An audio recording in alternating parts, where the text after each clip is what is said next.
regarding sa yung what's really outside sa buhay natin. Sometimes, we create our own life pala.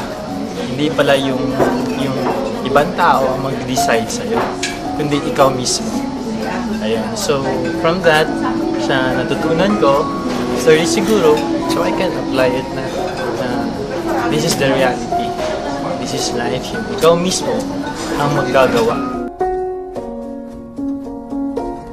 Learn so much. Number one is yung reaction na pag may kaaway ka, is na-learn ko sa kanya na mali pala yung aking ginagawa na magbalik din ang ugalit sa ngayon. Nalaman ko is dapat pala alam mong kaibiganin yung mga enemy mo, yung mga nag-ano sa iyo, nagbibigay ng mga bad comments, bad naingkit sa iyo, lalo para sa panahin, lalo mo silang magiging close ka sa kanila. So, isa sa pinakamaganda na pick up ko. So, I will change my life for that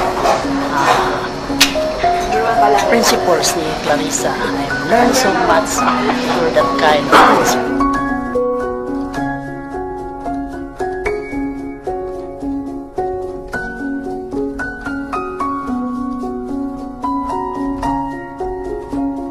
Year 2007, I was a victim of kidnapping. I was kidnapped, and then my husband also died at the time. So yung experience ko, I already shared it last March 29 by ABS-CBN. Although for the benefit of everyone, how I was able to make it and give up my confidence and being able to share my life again with you is that I am really very grateful to God.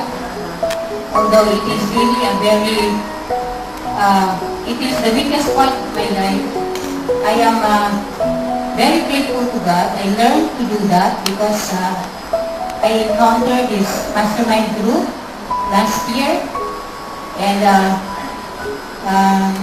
because of that, I consider Coach Clarissa as one of my mentor, and also the mastermind group because you're sharing life with them, and they too are sharing their life to me. Also, I encourage you to join that because it will really help you, because it helps me a lot. And one of those things is during the mastermind group, during that time na nag-mastermind pala ako, that's when the time that I decided that I will be top notcher, and I was able to do that. Yes!